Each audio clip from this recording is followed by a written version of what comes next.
هل تعلم أن 3 مليون شخص بيموتوا كل سنة بسبب إدمان الكحول والمشاكل والحوادث اللي بيعملها الكحول؟ هل تعرف أنه من أخطر وأسوأ أنواع الإدمانات هو إدمان الكحول؟ ممكن تستغرب من هاي الأرقام، ممكن تستغرب من هاي الفكرة، بس تعال أحكي لك قصتي أنا مع الكحول. أنا طول عمري بحكي عن المخدرات والحبوب، بس هاي الحلقة لازم أتكلم فيها عن إدماني للكحول. طبعا اللي بتابعني اول مره، انا اسمي سعد، وقبل هيك كنت بدمن مخدرات سابق، وعملت 6 حلقات عن الطريقه اللي بطلت فيها المخدرات والكحول. لو حترجع تشوفهم راح تستفيد منها كثير وممكن تساعدك انك تبطل. اليوم بهاي الحلقه راح اتكلم عن ادمان الكحول، راح اتكلم باختصار قد ما بقدر عن قصتي مع الكحول. طبعا الشباب اللي بتعرفني بتعرف انه قناتي تتكلم عن ادمان المخدرات والحبوب والحشيش، ولكن انا لحد الان ما عملت فيديوهات مركزه على موضوع الكحول. فقبل ما انطلق لاي موضوع ثاني بدي احكي عنه في قناتي لازم اعطي الكحول حقه، لانه بالفعل كان اصعب ادمان واول ادمان دخلت فيه، واثر كثير على حياتي، اثر كثير على شيء، على زواجي الاول، على تجارتي او على البزنس تبعي، اثر كثير حتى على اصحابي. يعني اي واحد كان قريب مني بهذيك الفتره بيعرف سعد لما يكون شارب او مش شارب، بيسالوك اذا انت سعد شارب ما بيجي، لانه عارف راح اعمل مشكله وراح اسوي مصيبه. بدأ معي طبعا ادمان الكحول وانا كنت في ايام الجامعه. بدأت طبعا بشرب الكحول، اكيد ما بدأت في ادمان، ومع الوقت تعودت عليه انه هو يطلعني من اي ستريس انا فيه، تعودت عليه اني انا انبسط فيه بالويكند، تعودت عليه بعد فتره لدرجه انه انا اصلا دخلت المخدرات بسبب الكحول. كيف يعني؟ يعني دخلت المخدرات عشان اهرب من المشاعر اللي عم تعطيني اياها الكحول بسبب المشاكل اللي عم بجيبها. انا شربي ما كان شرب عادي، انا كنت اشرب حتى الثمالة زي ما يحكوها. يعني كنت اضلني اشرب لغايه يا انتهي في مركز شرطه او في مستشفى او انتهي اني نايم.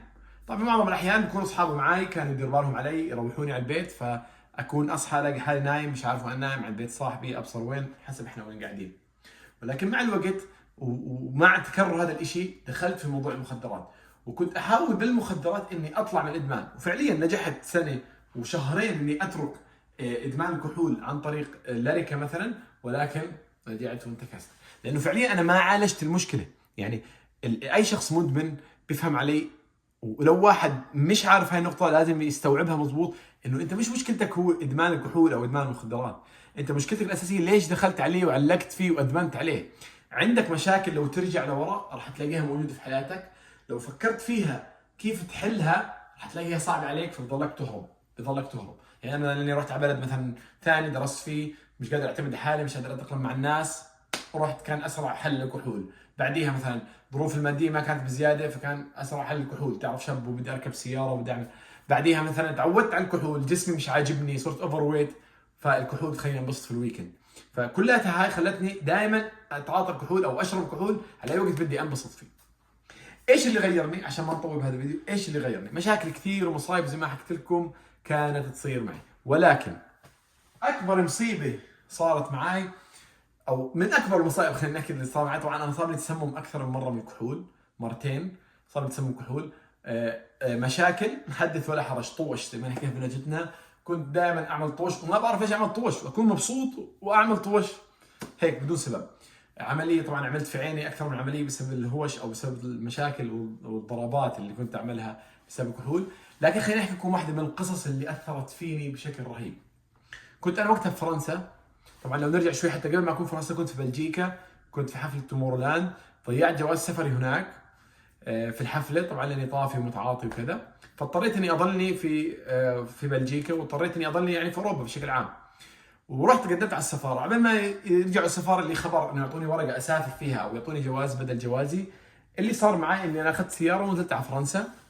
فنزلت على مدينه باريس في الاول، بعدين ليون، بعدين نزلت على الجنوب الفرنسي اللي هو الريفيرا. طبعا كان جدا غالي اسعاره انه كان دنيا الصيف، فكنت انام شوي بعيد عن المدن الرئيسيه زي كان او مثلا سان تروبي، فكنت احاول اخذ اوتيل او اي شيء يكون بعيد، ممكن 40 50 دقيقه في السياره. اللي صار انه اصحابي اللي كانوا معي اضطروا يروحوا لانه خلصت اجازتهم خلص، فانا ضليتني قاعد هناك. ولما ضليتني قاعد هناك في يوم من الايام رحت اشرب، وكنت تعبان اصلا من كثر الشرب باليوم اللي قبله. شربت، صحيت لقيت حالي بالمستشفى. الأسوأ من هيك ما لقيت معي بلوزه، ما لقيت معي نظاره، وانا اذا راحت مني النظاره ولا بشوف إشي، يعني 4 عيون بمعنى الكلمه.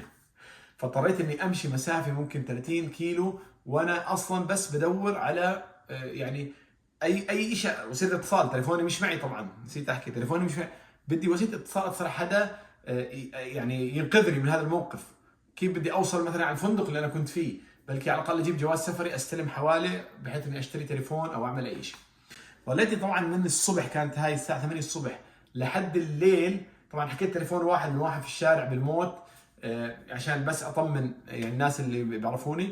وبعديها رحت قبل ما وصلت على الفندق تبعي، ما معي فلوس ما معي شيء، قدرت اني اوصل مشي.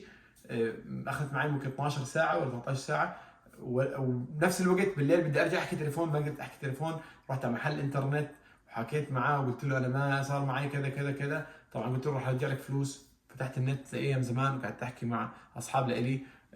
يعني كانت حادثه جدا فظيعه، انه يوم كامل انا ماشي بدون تي شيرت وما معي فلوس، ما معي نظاره، ما معي شيء، ما معي ولا فلس. بدي اروح المكان اللي انا رايح عليه مش عارف وين هو اصلا بالضبط، ضلني اسال مشي عشان اقدر بعدين اخذ جواز سفري. حطيته ديبوزيت عند تبع المحل الانترنت لحتى حدا يحول لي اي حواله. طبعا كان وقتها برضو وضع صعب جدا، وضعي النفسي وضعي كارثه. يعني وقفت قدام محل الانترنت بتذكر ايامها وقلت عن جد خلص بكفي. هاي طبعا كانت من اخر اشهر الكحول، وبعديها بلش عندي الوعي يزيد بسبب هاي المشاكل. فهاي المواقف، المشاعر اللي جتني قدام محل الانترنت في فرنسا ما بنساها. المشي اللي مشيته، الشعور اللي حسيته. طبعا في قصه ثانيه انا عملتها في برنامج 12 خطوه في المقدمه، تكلمت عنها لانه هم اصلا بيقدموا اكثر برنامج بيساعد مدمنين الكحول، اللي هو زماله المدمنين الكحول المجهولين او الكحوليك انونيمس. طبعا جدا رائعه، بتعتمد على موضوع 12 خطوه، بتساعد كثير ناس. فتكلمت فيها عن قصه ثانيه صارت معي، اني انا برضو اخر مره شربت فيها كانت القاضيه هذيك، انه وقعت في مشكله كبيره بدون اي سبب. كنت في ليتوانيا، وكيف طبعا وقتها رش علي سبراي من الشرطه، اني كنت بتقاتل مع الشرطه او ما بعرف شو صار معي. صحيت لقيت حالي بدي اطلع من مركز شرطه، ومشيت مشي مش طبيعي. وقتها نفس الشيء ما كان معي نظاره، وضعت حوالي ساعه ونص ساعتين ثلاث لغايه ما قدرت اني الاقي بيتي. وعبال ما لقيت واحد بالصدفه اعطاني 200 يورو مشيت فيها هذاك اليوم في فندق، لانه مفتاح البيت كمان كان ضايع. في النهايه الحمد لله تخلصت من هذا الادمان. كنت متوقع انه مستحيل ابطل ادمان الكحول. كل حدا حوالي، اخوي، اصحابي، ناسي بيعرفوا. مرتي يعني طليقتي، مرتي الاولى، بتعرف قديش هي عانت معي بموضوع الكحول، لولا انها كانت جنسيتها اجنبيه وبتعرف تتعامل مع واحد الكحوليك، ولا كان كثير تعبت اكثر واكثر. ومع هذا كله فجرت الجميع حوالي. الحمد لله اني قدرت انا ابطل هذا. ما تصورت اصلا صراحه اني اقدر ابطله، فالحمد لله مره ثانيه وثالثه. لدرجه اني وصلت بحلم احلام في اول سنتين تعافي اني بصحى شارب، بصحى عامل مشكله، بصحى مكسر مخرب. بنفس الشيء بالكحول، ما حلمت في المخدرات سبحان الله، حلمت في الكحول. طبعا بعد ما تعافيت استنتجت انه فعليا كانت يعني فكره التعافي مش معتمده اني انا اصحى ثاني يوم واقول ما راح اشرب. لا لا، مش هيك ابدا. ولا اني افكر انه خلص هي اخر كاس ومش عارف شو. الموضوع اكبر من هيك. الموضوع بيحتاج انك تعمل خطه مناسبه لإلك. الموضوع بيحتاج انك انت تستبصر وتستوعب وتوعي بنفسك انه الموضوع بده ياخذ جهد ووقت. فانت مشكلتك مش انك بدك توقف مشروب، مشكلتك المشاكل اللي حتواجهها لما توقف. الملل، الاوفر ويت اذا وزنك زياده، او اذا مش عاجبك جسمك، اذا ما عندكش اكيد عندك مشاكل ماديه، المشاكل اللي عاملها حواليك، شخصيتك، ثقتك في نفسك حتروح بدون كحول. فبدك تفهم انه هذا الموضوع بده ياخذ من 6 شهور لسنه لما ترجع تمام. وخليك قوي. استخدم برنامج 12 خطوه جدا مفيد. تواصل معي على الواتساب لو حبيت اي استشارات. في عندي برامج تدريب لو حبيت تشترك معي. طبعا انا بنصح جدا برضو انه اذا الشخص عنده قدره يروح مصحه يختار مصحه طبعا اكيد مناسبه، لانه اختيارها هو من نجاله في مصحه. لانه ادمان الكحول اسوء الادمانات اللي شفتها، لانه انت ممكن تعمل حادث. طبعا انا ما حكيت لكم عملت حوادث كثير، حادثين كنسلت فيهم السيارات. ما راح اطول اكثر من هيك في الموضوع. الحمد لله مره اخيره اني خلصت منه، وانت كمان تقدر تخلص منه اذا عندك هاي المشكله. بس بدك تفهم انه هي مش مشكله هينه، انه هي من اصعب الادمانات. تحتاج علاج، تحتاج خطه، بتحتاج مصحه اذا في قدره، تحتاج انك تقعد مع نفسك وتستشير ناس وتفهم انه الموضوع حياخذ وقت.